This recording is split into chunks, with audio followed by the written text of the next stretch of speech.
Goetheanism goes back to the German poet and scientist Johann Wolfgang von Goethe, who lived between the 18th and 19th centuries.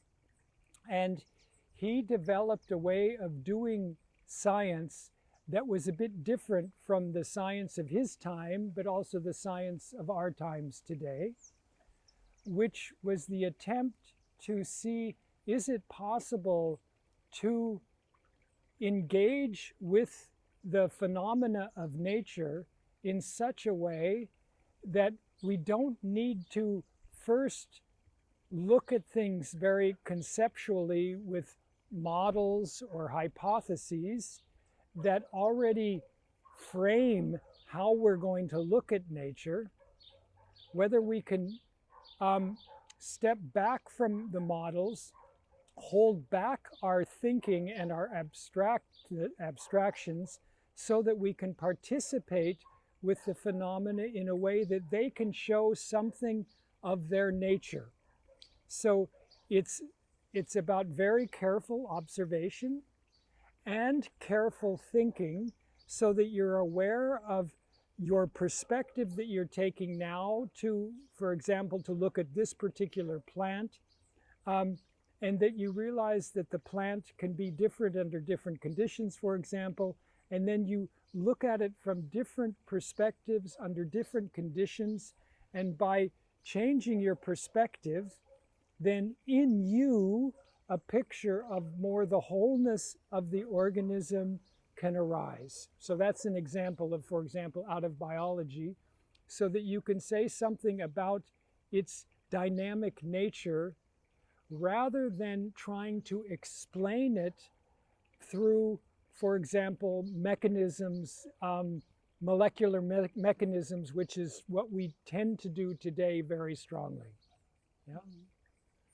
And we often have the feeling when we find a mechanistic explanation, then we understood the thing.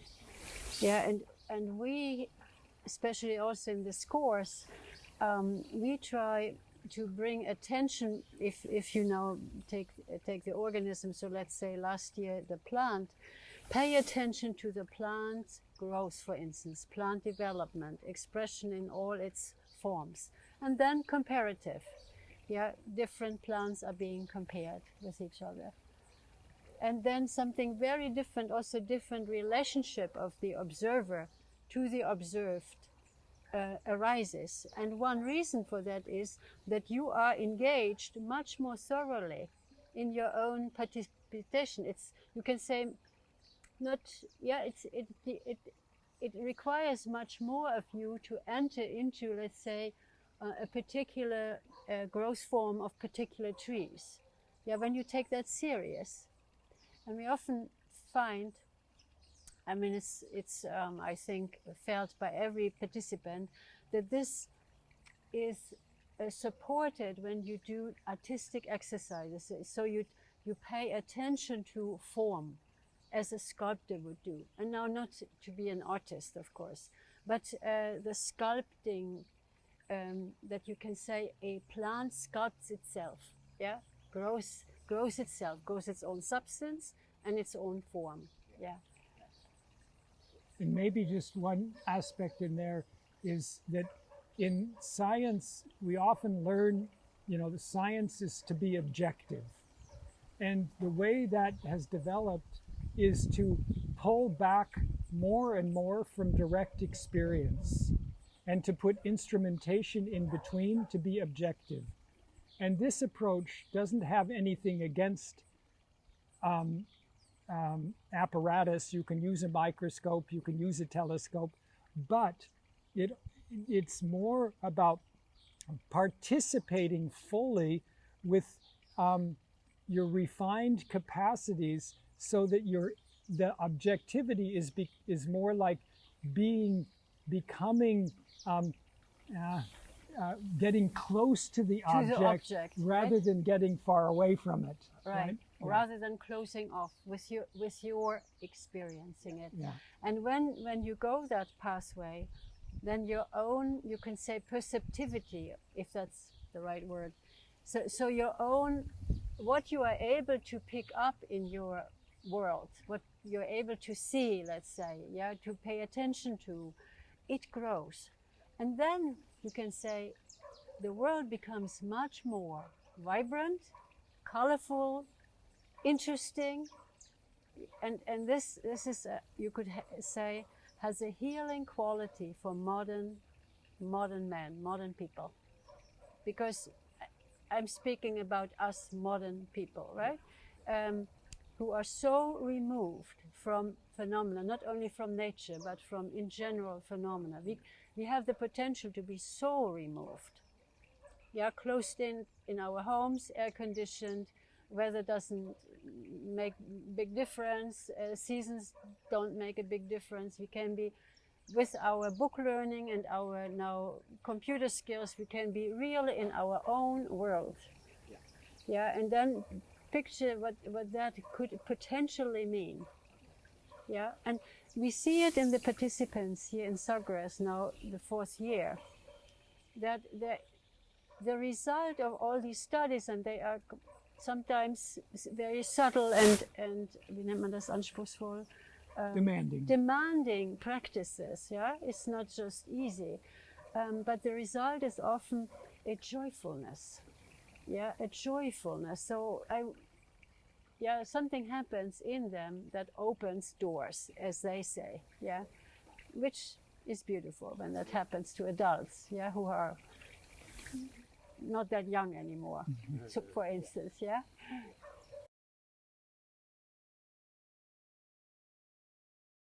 I would say abstraction has its way if it is overpowering us, and this is our only way of relating, and then ask yourself, what do you mean with abstractions? Yeah, then you can say it is against experiencing the world, so also against everything that comes as nurturing. Yeah, that there is this nurturing needed. People show you the way they go often in vacations to beautiful places, the ocean, the lake, the mountains. What they are seeking are experiences. So now you can say, so why would I be so eager to have this not in my daily life? But you can make it a practice, and all the skills that you can say, all the advantages of abstract thinking need to be balanced.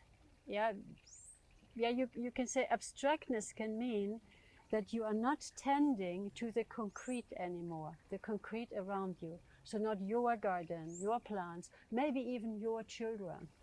Yeah. And another aspect of that is, if you look at how often people learn science, it's through textbooks, and then the teachers teach according to the textbook, and the textbooks are not phenomena, they're thoughts and abstractions of human beings. Yeah. Right? So that instead of engaging first with plants and animals and color phenomena or the phenomena of mechanics, or they're getting the ideas first and maybe a little experience afterwards. And in this approach, you really want to have the experience come first, and then the ideas to grow out of them, so that the thoughts are not so far removed and therefore not so abstract, taken out of the world, right? Yeah, you can have examples where you know something and have never met it. Yeah, so let's say in physics, you can learn some laws of this or that, but you have never dealt with it, you have never met it. We had some examples in this course. So, and then there's a big difference whether it is a learning. If you're honest, you can say, well, I know what other people tell me about it. It's never your own knowing. So this, you become a knower. This is something underemphasized in our culture. And I think this makes a big difference, and is also a big danger. When you are not a knower, then you are dependent on what other people tell you about the world and what to do. Yeah, so encouraging the young already people in school, yeah, not only college, but from early on, to engage and become knowing, yeah, also skilled. Yeah, all this direction in education and every step of education, I think, is almost now, we are so far that we have no choice. One expression of this, that I am not a knower, I really don't know the basics, is the uprising distrust in science. Yeah, people who are not connected with this type of knowing, they only hear it as authorities. And these authorities, as we know, contradict each other. So why should I say he or she is right? So your own ability to judge, but that needs to have a basis. Yeah, experience. Yeah, you are in contact with the world, and then also refined experience. So thinking about things.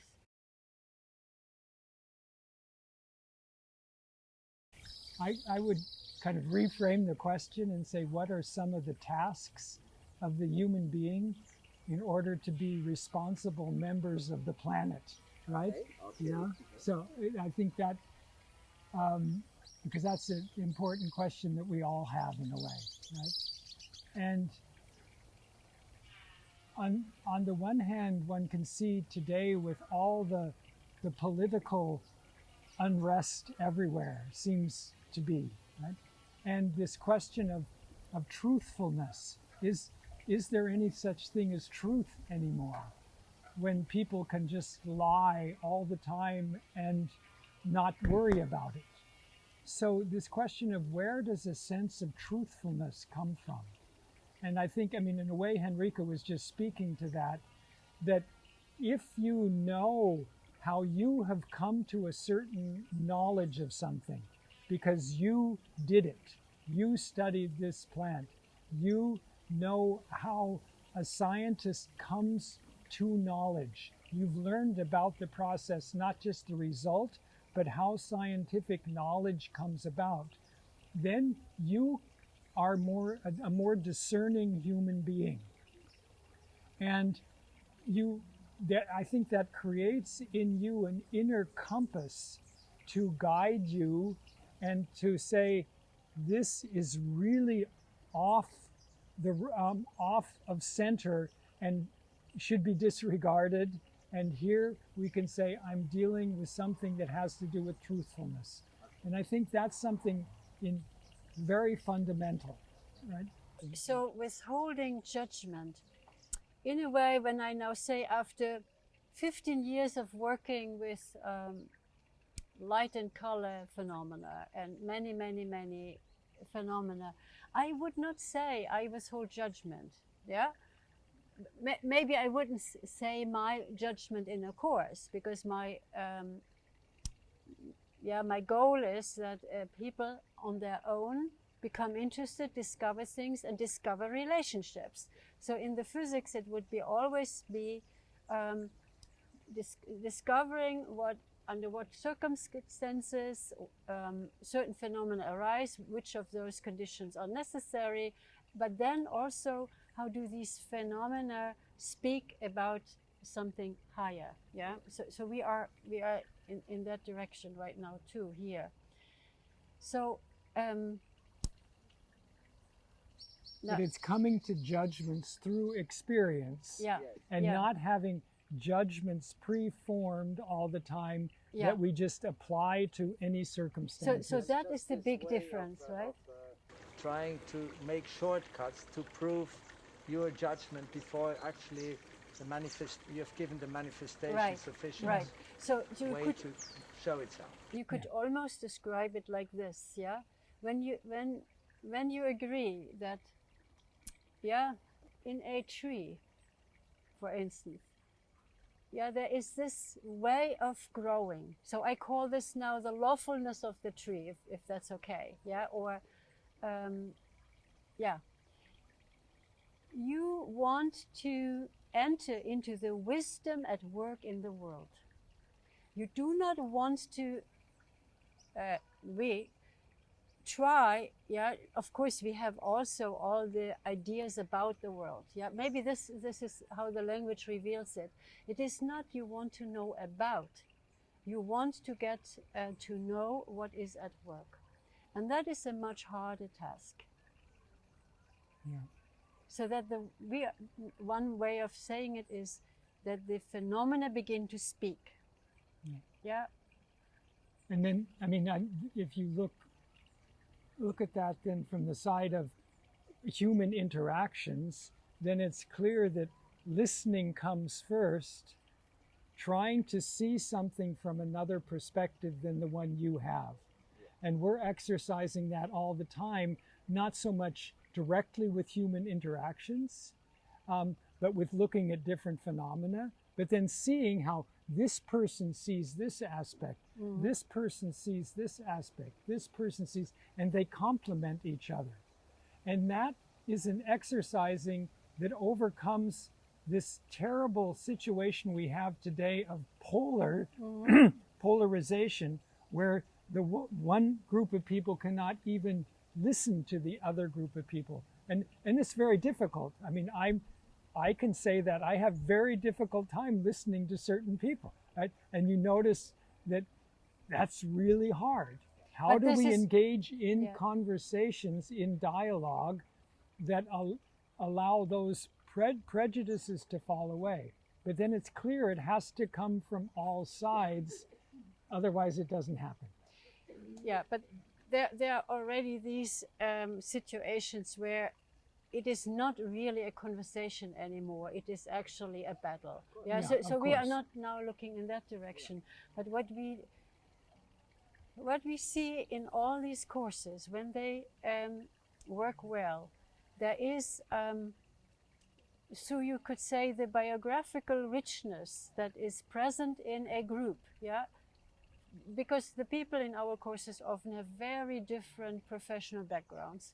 And now you sit in a room and you turn to your attention to one thing that you all turn your attention to. And so this person can bring this in relation to something that really matters in life. This person, so you could say what becomes in this shared work, yeah, in a higher sense, opens up, and then communication is very fruitful. And something like peace-giving quality is in this type of work. It's almost understandable, right? If I am not trying to prove my idea and my theories, but I say, oh, what is the theory at work in whatever we are now studying? Yeah, and uncovering that together. Yeah. And another aspect is just by engaging, with concrete plants and animals and color and light and air and water, you gain a wholly different respect for the planet. Yeah. And we need, in our time of climate change, where we're disturbing so much, to have more of a sense of, in her words, the wisdom at work everywhere in the world, and understand that more deeply so that our actions can become increasingly in harmony and furthering of the planet, rather than just furthering our egotistical goals. Yeah, right? You can say this way of coming to respect. Yeah, this is an ethical dimension. It brings you to dealing with, let's say, a landscape in a different way when you came to that point. And ethical, and this is the beauty of it, is now not added on. You shall do this, but it comes out of a very natural engagement. Yeah, you see the value, you learn the value. Yeah, you also see what can be lost, and many things have been lost. And in many other places, lots of effort are done to bring back what's almost being lost. Yeah. So there's a lot of restoration effort, or yeah.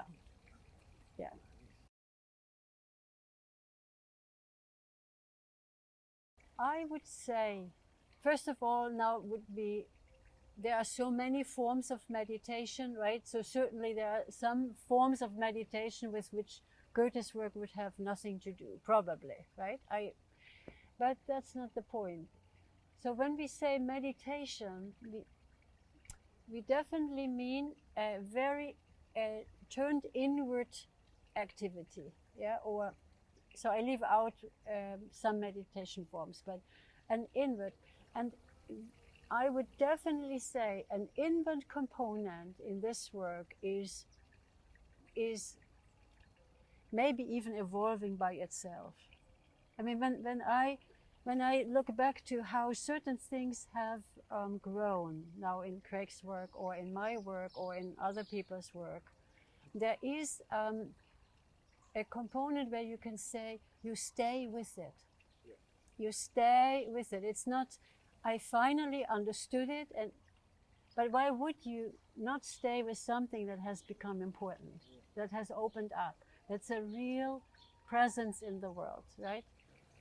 In as much as I would call it more contemplative, is a word I would be fine to use, you're not doing it for yourself, you're doing it because it's necessary in order that the things can show more to you, right? Yeah. So you have to quiet, you have to, so I would say now, it's not turned inward, this is not the turned inward aspect, it's actually being with something, right? And being with it in a quiet way and moving with it, right? And then, so that's kind of the more contemplative turned towards the experience directly. And then a practice that we have is that, for example, if we've observed a certain plant one day, we will ask people in the course then to quietly repicture the plant as vividly as possible. Not think about it, not speculate about it, but how were the leaves arranged on the stem? What color was it? How did it smell? What was the texture like? What was the flower arrangement? And really in your imagination to recreate the experience. And that forms a much more deep connection to the world. It deepens your connection to the things, that then they actually appear differently. If you do this enough, your meeting with the plant is more rich. And that's clearly a contemplative practice. But again, I'll use an expression that's a Goethean philosopher used. He said, the Goethean approach involves the metamorphosis of the scientist, right? So a transformation. Yeah. If you don't change yourself, unless you're very gifted, right? Which we're not. You are changed already. Yeah, that the world, you need to change yourself, or you need to let the world change you so that the world can show you more of itself, right? Yeah.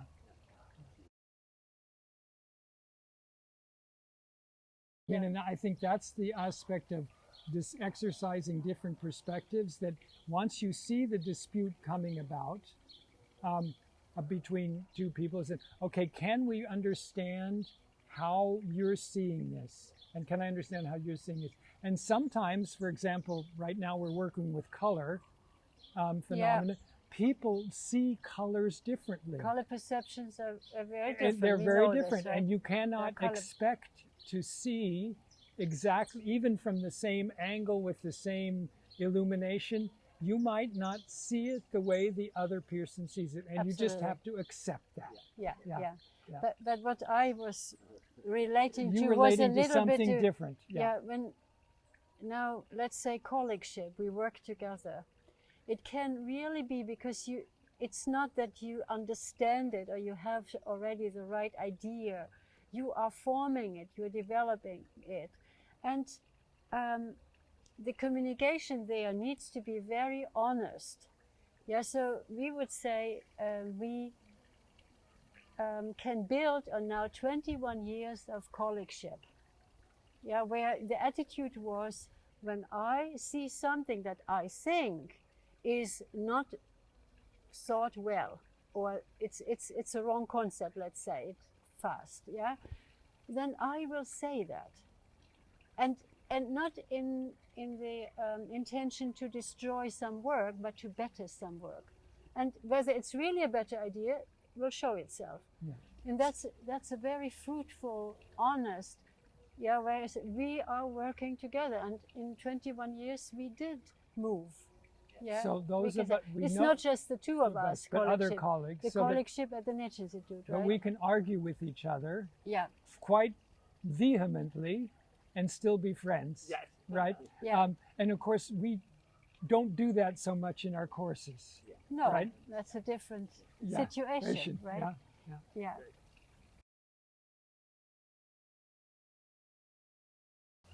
I think Goetheanism lies at the basis of all real Waldorf education. So what I mean by that is that an educator has a big task. On the one hand, to work out of a knowledge of the developing child, right? So to try as best they can to perceive the children and the individual differences of the children and their needs, which is already a very big task. So that means you need to be perceptive. You can't just be, children are like this and I'm going to teach them this. Or right? even worse, no matter how children are, I'm going to teach this, that's the curriculum. Yeah. We know the style also, right? Yeah. And so then you have the subject matter itself. And this, are you teaching out of something that you know, that you've experienced, or that you can bring vividly to the students so that they can relate to it as full human beings? And so this, and the question is then, how do I bring something to my students? Not just what I'm bringing, but how do I bring it? So that you're attending to the whole process. And of course, the Goethean approach is about this conscious attending to things, being aware of how you're doing it so that you know what kind of a relation you're in or entering. So for me, that's also very important, so that Waldorf education does not become dogmatic or does not become tradition, which the two are often connected. I do this because I was told in the 4th grade you teach this.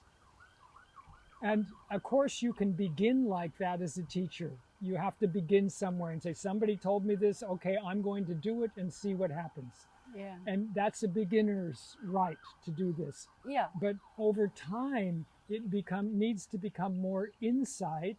And also, at this moment, the children need this, and I'd planned this, people told me to do this, but this is what's needed, and I'm going to do it. And there's Right. one side also, and this is what I'm good at, and this is what I'm interested in. So that warms part of the teacher.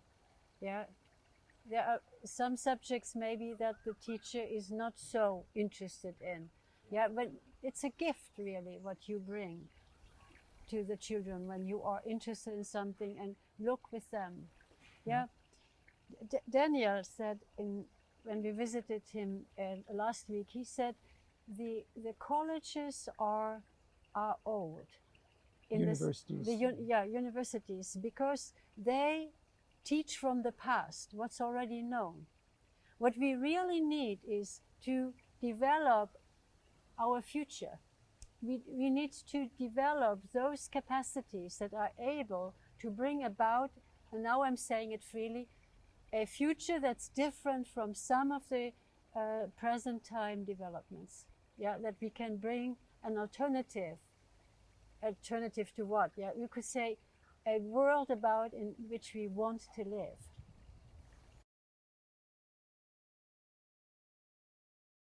I mean, I think the whole issue of technology today, right, which is a very different situation when I started teaching a long time ago, where there were no cell phones, there were no computers that children had, there was television, right? And so the screen age, if you want to put it that, and the computer games and all of this, you have then you're not connecting with the world, right, directly, right? So all the experience is highly mediated, and by people who have created the technologies in such a way that they want you to come back to this again and again and again. So a tendency towards wanting to make you addicted to this. Yeah. So it seems like, if you look at Waldorf education or education altogether, to counterbalance that, because we're not going to get rid of it, to counterbalance that, you need more and more experience, right? So that, I don't know if it's in Brazil, but in the United States, there are many forest kindergartens now where the children are outside doing things most of the morning.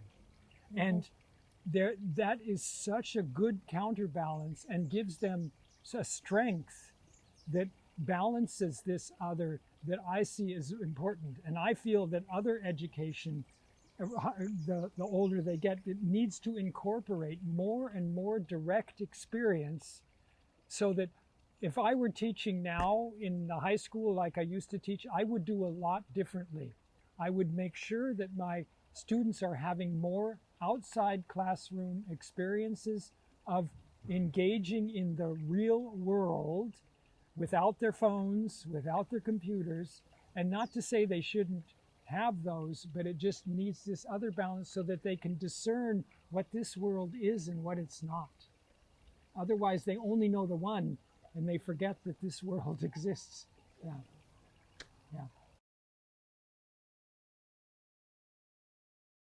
There are, in Rudolf Steiner's work, in Rudolf Steiner's lectures, there are places where he would say, all my work is phenomenology. This is a word he didn't use, right? But the connection to Goetheanism is there. As if you could say, always based on experience. Always based on experience, but then through inner development going further than other people can go. The fact that the Goetheanum in Donner is called Goetheanum points to that, right? So whether he, for his own spiritual research, needed Goethean science, I do not know. But for the way he communicated it as a modern path of initiation, I think for that Goetheanism is needed, because this is our path of seeing more than we see with abstracting eyes, or theorizing eyes. Yeah. I mean, it was clearly biographically very important in his life, right? Because he spent 7 years editing Goethe's scientific writings. Yeah. And not because he wanted to do it, but he was asked to do it, and he took on the task. Yeah. And I must say, so being German myself, if it wasn't for Rudolf Steiner, that Goethe was a scientist, would be, even in the German culture, pretty much not known. Yeah, so you can say all that happened since then, and in the 20th century in Goethean scientific research in many, many areas, so let's say chemistry or medicine or wherever, you can say has to do with the fact that what was being lost after Goethe died and then into the 19th century, being lost, and materialism in its crassness really surfacing and dominating, yeah, you could say had a chance of being known again through Rudolf Steiner. Yeah. Because most of the people who worked with the Goethean method practically, not just theoretically, but practically, have come through Steiner to Goethe, like we have, right? Yeah, not through other pathways. Other pathways. So that's historically very important. Yeah.